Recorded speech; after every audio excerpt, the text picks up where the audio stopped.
Everybody, मैं हूं advocate Shiv Mishra और आज हम ये जानते हैं कि अगर कोई एससी एसटी कास्ट का अगर कोई पर्सन है, उसके ऊपर किसी नॉन एससी एसटी कम्युनिटी के पर्सन ने कोई ऑफेंस अगर किया है, तो प्रैक्टिकली जो एफआईआर जो दर्ज करती है पुलिस, तो वो एससी एसटी पहले की बात करें तो आईपीसी से रिलेटेड जो ऑफेंस जो पुलिस एफआईआर दर्ज करती थी, या फिर प्रेजेंट टाइम में अगर हम बीएनएस में जब भी जो ऑफेंस मेड आउट होता है उसके साथ साथ एससी एसटी में भी ऑफेंस पुलिस एफआईआर के समय में लॉस कर दी। जैसे अगर वो हीनियस ऑफेंस है जिसमें 10 साल से ज्यादा की सजा है, तो 325 एससी एसटी में पुलिस क्या करती है, एफआईआर दर्ज कर देती है। अगर वो 10 साल से कम की सजा है, हीनियस ऑफेंस की कैटेगरी में नहीं आता है, तो 325A एससी एसटी में पुलिस क्या करती है, एफआईआर दर्ज कर देती है। अब लेकिन सोचने वाली बात है कि पुलिस ने इन्वेस्टिगेशन किया, इन्वेस्टिगेशन करने के बाद पुलिस ने क्या किया, चार्जशीट भी फाइल किया, और चार्जशीट भी वही सेक्शन 325 एससी एसटी या 325A एससी एसटी जो भी जिस भी टाइप का ऑफेंस होता है उसमें फाइल करती है। लेकिन जब ये ट्रायल में आता है तो कोर्ट, हम ज्यादातर देखते हैं प्रैक्टिकल अप्रोच में कि कोर्ट क्या करती है कि एक्यूज पर्सन को 325 एससी एसटी और 325A एससी एसटी में जो भी चार्जशीट आई हो, जिस भी टाइप के एलिगेशन लगे हों, तो देखते हैं कि कोर्ट उसमें एक्विटल पास करती है। तो इसके पीछे की रीजनिंग क्या है? इसके पीछे की सिर्फ और सिर्फ रीजनिंग ये है कि एससी एसटी में 325 हो गया या फिर 325A एससी एसटी हो गया, उसमें कोर्ट तभी किसी पर्सन को कन्विक्शन करती है जब जो कोर्ट के सामने जो मटेरियल आए हैं, कोर्ट के सामने जो टेस्टमनी हुई है, अगर कंप्लेनेंट की बात करें या विक्टिम की बात करें, जो भी टेस्टमनी है, उस टेस्टमनी में अगर ये बातें आई हैं कि एक्यूज पर्सन ने जो ऑफेंस किया है विक्टिम के साथ या विक्टिम के फैमिली मेंबर्स के साथ, वो सिर्फ और सिर्फ इसलिए किया है क्योंकि वो एससी एसटी कैटेगरी से बिलोंग करते हैं। अगर वो इंटेंसली सिर्फ उन्होंने ऑफेंस इसीलिए मेड आउट किया है क्योंकि जो विक्टिम है, वो लोग विक्टिम जो है वो लोग एससी एसटी कम्युनिटी से आते हैं, तो ही सेक्शन 325 या फिर सेक्शन 325 पे एससी एसटी में कोर्ट क्या करती है, पनिशमेंट देती है। अगर हम अच्छे जजमेंट्स देखें, आई थिंक मुझे जहां तक याद आ रहा है, बहुत अच्छे जजमेंट हैं। आई थिंक खुमान सिंह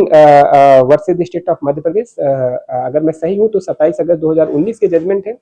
और उसमें सुप्रीम कोर्ट ने बिल्कुल सही बातें क्लियरली कट यही कहा था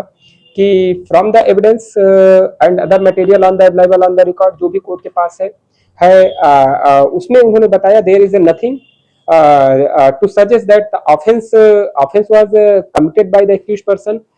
only because the victim belonged to SC/ST community। तो वो जब सुप्रीम कोर्ट उस ऑर्डर को दे रही थी, तो उसमें उन्होंने बताया कि पूरे मटेरियल जो अवेलेबल है, जो एविडेंसेस आई हैं, जो टेस्टमनी रिकॉर्ड किया गया, जो स्टेटमेंट्स आए हैं, उसमें कहीं से भी ये चीजें नहीं आई हैं कि एक्यूज पर्सन ने जो भी ऑफेंस किया है वो सिर्फ और सिर्फ इसलिए किया है क्योंकि जो विक्टिम है वो एससी एसटी कम्युनिटी से बिलोंग करती, इसलिए क्योंकि ऐसी बातें कोई मटेरियल नहीं है, इसलिए उसमें कोर्ट ने उनको क्या किया, एक्विटल किया। मतलब उस सेक्शन में कोर्ट ने क्या किया, एक्विटल किया। अच्छे जजमेंट्स और भी हैं, अगर हम सही हैं तो Dinesh alias Buddha, I think state of Himachal Pradesh, I think I may be wrong, but Dinesh alias Buddha ये भी 2006 के बहुत अच्छे जजमेंट है जिसमें उन्होंने यही बताया, सिमिलर नेचर की चीजें, सिमिलर लेवल्स की प्रिंसिपल्स को अपेक्स कोर्ट ने बताया कि an offence must have been committed against a person to the ground that such person is a member of SC ST community and in the